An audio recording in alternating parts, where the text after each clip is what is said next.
I first became interested in LSD when I accidentally stumbled across an LSD article in the dentist's waiting room. The article told briefly of the commonly experienced psychedelics of LSD. I had never really given LSD a second thought in the past, but after cross-examining it I felt as if I was missing out on something. I decided to start researching the drug and also contacted a few individuals that I knew had used LSD. I've always been a very careful person when it comes to foreign chemicals. I would always research a drug thoroughly, seeking both users' and non-users' facts and opinions. After about 3 months of bi-daily research, I had decided I had read virtually every information-bearing LSD website I could find. Thus I decided I was informed enough to ensure safety and enjoyability in my experience. I went about obtaining some LSD by contacting a friend that I knew had used it in the past, and we planned a trip. My first LSD trip took place at his house, in which I ingested 1 sugar cube, and ached somewhat of a trip. I was extremely giddy, and the experience as a whole was extremely positive. Unfortunately, the more cosmic, psychedelic effects that I'd expected were absent. The only hallucinations I experienced, besides the shadow of a branch that I saw as Medusa, were images I consciously manifested with my own imagination. One of such images were a lizard man, a velociraptor with knee joints as humans, that was cloaked and squatting in the corner, flicking his tongue fiercely at me. Once I manifested the image and it was in my vision, I felt an evil presence. However, I quickly snapped out of this by reassuring myself that the drug had surely induced the vision. Even though I'd say that the hallucinations were enough to tell about, I didn't experience the complete alteration of time, space, matter, and thought that I hoped for. I wondered if I didn't take enough LSD, and I presumed that perhaps I was more resistant to the drug than other people. I decided on trying it again, this time from a different person and in a different form. I decided that the way I could achieve the trip I wanted was through more potent form of LSD. Many people have told me their non-convincing experiences with paper form LSD, and I decided I had to investigate for myself. A few months after the first experience, I obtained 4 paper hits, and with my friend, took 2 each. The effects were very familiar to the first trip. Once again, I was giddy but no significant mild alteration was present. Just when I was ready to give up the quest for psychedelics, my friend found another form. He had met somebody, and he had obtained a few gel tabs, thin squares of gelatin spotted with LSD. I was given another hope. We called another friend, and planned a trip. It was to take place in some campgrounds we were to soon visit, a nice place with all the conveniences of the city, fresh water, heat, air condition, and all the wonders of nature. It was surrounded by woods and a nice pond was nearby the house area. When the time came, it was me and my 2 friends, D and F. I chose not to use their names because I haven't informed them of my plans to document the trip. We had 4 yellow gel tabs and decisively distributed them among us. Since F had never done LSD before, he would take 1, and me and D would take 1.5 each, us having some LSD experience. We decided to go inside and play cards while waiting for the wonders to come. After about 30 to 45 minutes of cards, I began to feel the same effects as my first 2 trips. I looked at the clock, thinking at least an hour had passed, but was wrong. I was roughly 35 minutes into the trip, and already was lost in thought. It was as if every thought would start a chain reaction in my head, activating more and more thoughts to the point that I was pondering several very different topics at one time. About 1 hour into the trip, playing cards became extremely difficult, as I was being bombarded by abstract and fragmented thoughts and ideas. With all that was going on in my head, the last thing I was thinking about were the cards in my hand. Giving my hand to F, I decided to sit and try to calm my brainstorm restfully. I was only resting for about 10 seconds before I caught some movement in the corner of my eye. I saw the ceiling moving, taking on a flowing form, as if it was silk being blown by the wind. Being the first visuals I had ever experienced, I was awe-stricken. I sat and watched the movement spread onto more surfaces, noticing that the movement was stronger whenever I looked. I could see movement in the corner of my eye, but only when I looked directly at something would it shift and dance. After staring at the floor for several minutes, I decided to return to my friends.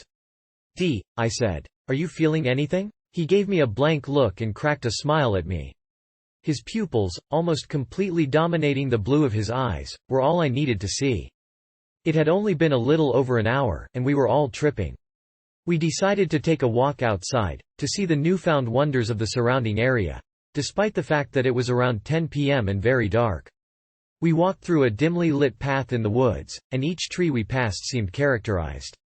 I felt as if I was walking among strangers, but an easy, relaxed feeling took over. Despite the fact that I was walking into the dark woods, under the influence of a drug I had little grasp on, I didn't have an ounce of fear in me. Is it just me, or are these trees covered with a dark blue fog? Dee said. I stopped and looked up at the treetops. Among the almost pitch-black treetops I saw beautiful patterns forming and changing, becoming more complex every second. Dee was talking to me, but I didn't notice. I was awe-stricken. A tap on my shoulder got me out of the trance. I turned around, and looked at Dee and F behind me. It was extremely dark, and I tried to focus on their faces, but it was not their faces that I saw when I squinted at their extremely dimly lit heads. As their faces came into view, they started taking on an evil, monster-like characteristic. I immediately thought back to reports I've previously read that described panic attacks upon seeing drug-induced and negative hallucinations. I told myself that it was impossible for them to be anything other than D and F. And despite what I saw, I disregarded this and suggested we go back inside. We walked back inside, and upon arriving at the house I was overcome with another relaxing sensation. I sat down on the couch, and was put into a kind of a trance. As I sat and pondered the situation, one thought branched into a chain of thoughts, followed by another branch of thoughts, and was thrown into a series of mental visualizations that simply blew my mind. I had a similar experience after eating 225 heavenly blue morning glory seeds and smoking cannabis about 3 hours later, after my stomach rejected the seeds. Let's go to the pond, I suggested. A quick walk through the woods would get us to our destination, a shining mirage of paradise in the moonlit night. I visualized the pond. I saw the bright moon shining on the water, its sandy, beach-like shore, only on one side of the lake, and benches on the sand to relax on. I smiled. Let's go. We skipped over to Dee's care and extracted a few bowls of cannabis from his bag and headed blindly into the woods. We made our way through the woods, and upon doing this I noticed patterns on everything, and forming out of everything. The leaves on the ground formed patterns, and the clouds in the sky formed patterns. It was amazing. I was busy staring at the pattern, and we got there quicker than I expected. I looked out at the lake, and sure enough, the moon lit up everything. The reflection of the moon on the pond was shifting and moving. We walked over to a bench and sat down. Dee pulled out an Irish pipe and a bag of pot, and lit it accordingly. I took a couple of hits, and it wasn't until about 1 minute later that the peaking effects of the LSD returned in full effect. I noticed the colors of the leaves on the ground melt together, the intense and rapid thought process returned. It took me by surprise, for part of the reason I wanted to smoke was that I suspected the LSD was wearing off. I was mistaken, however, because now I realized that the effects hadn't wore off at all, as if I was still on the trip's plateau. I was only getting used to effects of the LSD. Becoming accustomed to the moving surfaces and not thinking of it as abnormal. I recognized how this could potentially permanently damage my thinking process, and paid more attention to the psychedelia. I stood there for a couple of minutes, trying to remember the sequence of events preceding the present time. It was then I remembered I had a few sparklers in my pocket. Sparklers are fireworks. You light the end of the long metal stick and sparks spew out of it for about 1 minute. I pulled a sparkler out, and lit it. It took a few seconds to light, but once lit immediately exploded into a rage of sparks intensified by my hallucinations. As I moved it around my vision, tracers followed it in a very flowy motion, and the path of the sparkler in my vision was revealed until the sparkler went out. When it went out, my heart was racing. I was amazed. I turned around and looked at D and F, who were also left silent by the beautiful display of colors. I lit a few more, and we smoked another bowl before heading back inside. The walk back was similar to the other treks through the dark woods. Everything I could see was a part of a beautiful pattern. D and F also saw patterns. Upon returning to the house, we all agreed that 4 a.m. was a reasonable time to go to sleep. We went to bed, and though I'm still unsure whether they managed to go to sleep, I was in a complete state of insomnia. I laid in bed for an hour or so before the effects of the pot took its toll on me and I passed out. I hope this report shines some light on the LSD experience, as reports submitted before mine helped me to better understand something I had no knowledge of. I believe that knowledge and preparedness are essential when it comes to hallucinogenic experimentation.